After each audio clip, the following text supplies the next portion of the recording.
Today we're going to talk about interior design.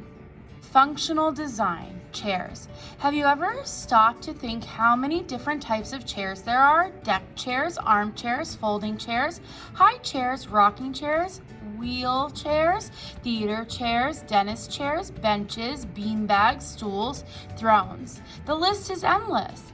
Each of those chairs was designed by someone who had an idea on how to make a chair more comfortable, stylish, useful, or fun to sit in.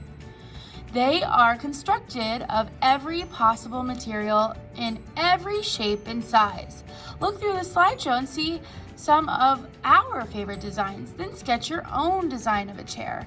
So that is one of our options, is to create a chair today on a piece of paper. So that's option one, and you could just see the design of the chairs. And then there's a cocoon chair with the technology, a hooded chair, you can wear that like a hood, chair that looks like lips, that's for design purposes, a swivel chair, that would be more for function, right? This one's supposed to look like a flower. This one is a nest chair, it looks like a nest made out of strips of wood. Body chairs, that looks kind of comfortable. So there's many different types of chairs. So one option is to design a chair on a piece of paper today. But before we do that, let's meet a designer. Let's learn more about interior design. It says then and now. Interior design can impact how we feel. The idea that a patient's environment contributes to healing isn't new. It dates back to the late 18th century when hospitals were designed to provide fresh air and access to nature. Unfortunately, these concepts were forgotten by the early 20th century, when the rise of technology-based medicine resulted in sterile, utilitarian hospital design.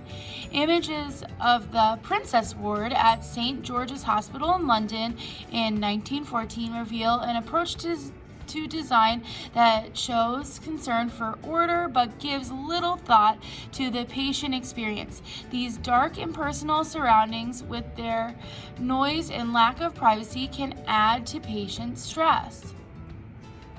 So here you can see that doesn't look very comfortable. And then now, modern designs use color and light. Modern medical center design focuses the user's physical and emotional needs.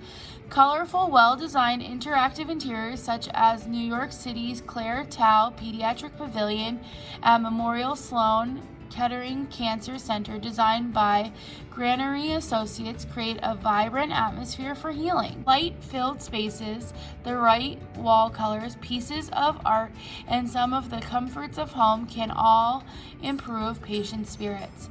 Many modern hospital designers consider the needs of kids. By having access to computers and multimedia entertainment, patients can be in communication with family, friends, and school. So here you could just see, like, obviously you would want to be here in the hospital if you had to be in one. It's just more warm, colorful. It looks like a comfortable place to be as opposed to this. So designers have to think of the purpose of their design when they're thinking of design. Also, of course, we're going to talk about color. So let's talk about the vocabulary. Color scheme, a planned combination of colors often based on the relationship of colors on the color wheel. Those are like our color families, that's another word. Interior decorator, a profession that involves the art of planning and executing the layout, decoration, and furnishing of inside spaces with the goal of making them more attractive, comfortable, and functional.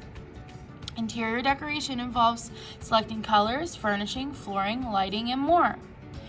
Interior design, a profession that involves more than decorating. Interior designers work on a variety of interiors, including office buildings, airports, hospitals, private homes, shopping malls, restaurants, and theaters. In addition to having a sense of style, interior designers need to know about building codes, safety requirements, and the environmental sustainability. So an interior decorator would come in after the building is planned or the room is planned and just decorate. The designer would have to consider the function, how it's going to work, and the design.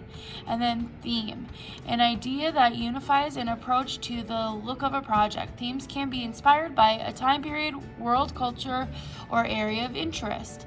Universal design, a design approach that ensures that an environment is accessible to people of all ages and abilities. And here's color schemes. When colors are chosen to be used together in a project, it's called a color story or a color scheme. There are many different ways colors can be combined. Most of these are based on color relationships on a diagram called the color wheel. Here are some color schemes. Monochromatic, using shades of one color. An example would be combining light blue and dark blue. Complementary, using colors opposite each other on the color wheel, such as red and green or blue and orange. Analogous, using colors next to each other on the color wheel, such as pinks and purples or yellows and greens. So again, that color wheel that we've learned about in the past is just very important in design when picking colors. Let's test our knowledge. Interior designers use color theory in their work. Test how much you know about color theory. What is a primary color? A color that can't be made by mixing others. B, any color of the rainbow. Our primaries are red, yellow, and blue. We can't make them. We need to purchase those colors. So the answer is A. Number 2, if you are painting your room in a primary color scheme, which colors would you use? Oh, I just gave that one away. It's B, red, yellow, and blue. Warm colors appear closer and cool colors appear to be further away. What are warm colors and cool colors? Is it reds, oranges, yellows are warm colors, blues, greens, and purples are cool colors? Or is it the opposite? It's A, reds, oranges, yellows are warm colors, blues, greens, and purples are cool colors. So what we're going to do is we're going to design a project. You can do the chair design on a piece of paper. I'm going to show you a technique to make it pop out. Or you can do this interior design on that Icograms website. There are different rooms you could pick, and remember, you just click and grab, and it looks like these already have a lot of furniture in them, but you could also expand the room so you could add your own interior touches to it. You can build walls. You can decide how you want to do this. So practice being an interior designer. Your second choice is this pop-up chair project. I'm going to show you how to make this 3D chair now. If you pick the paper option, you can make this 3D chair. What you'll need is something to draw with, 1 or 2 pieces of paper, something to color with, and scissors, possibly glue. So what you're going to do is you would take the one paper and you're going to fold it in half. This fold creates the top part, which would be the wall, and the bottom part, which would be the floor. And to create the pop out chair, I'm just going to cut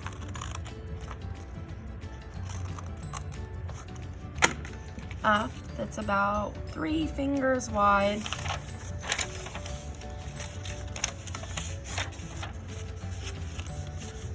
And then I'm just going to pull it the other way and fold on that line, and I'm going to fold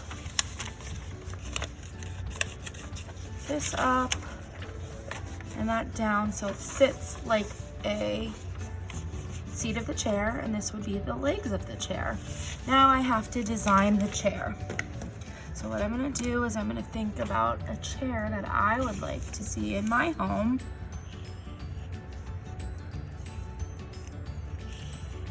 Maybe something with nice cushions, so that's the seat.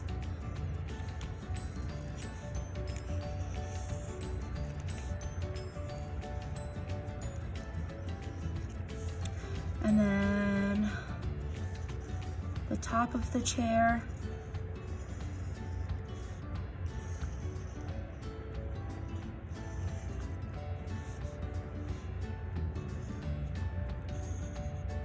I'll repeat that X pattern.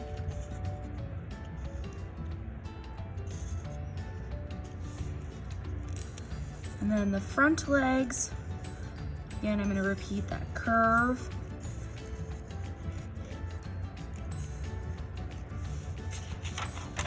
And then we can't see the back legs because they're behind the chair. I feel like this needs something.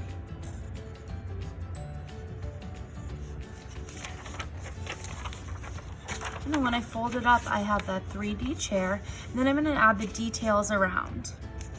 Made a mistake here, so let's make it a happy accident. Maybe this is gonna be some art on the wall.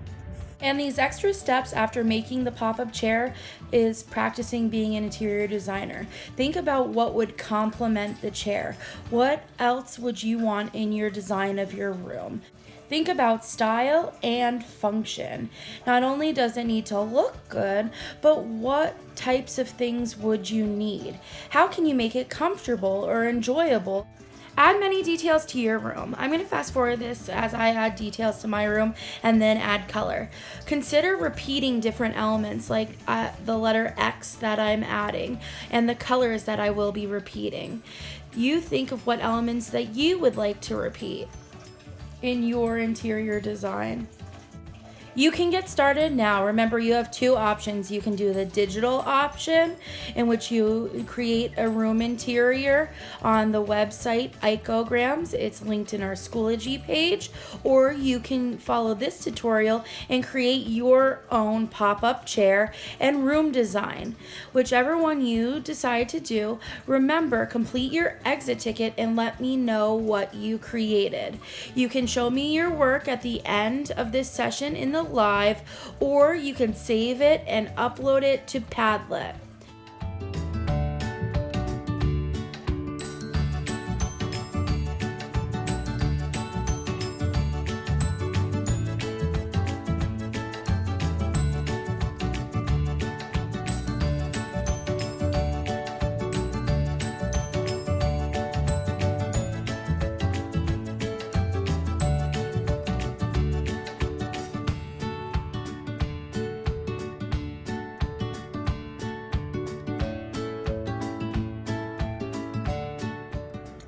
Now that it's all colored in, I'm going to put a back paper on it.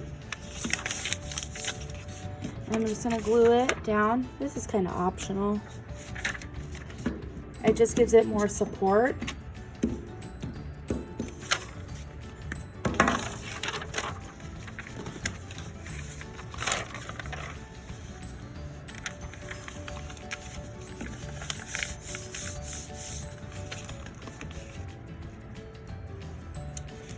And then you have a 3D chair with an interior design. Okay, so that's your second choice. You can either pick the computer graphics or room, or you can make this 3D chair, pop-out chair, and design your room. I can't wait to see what you make.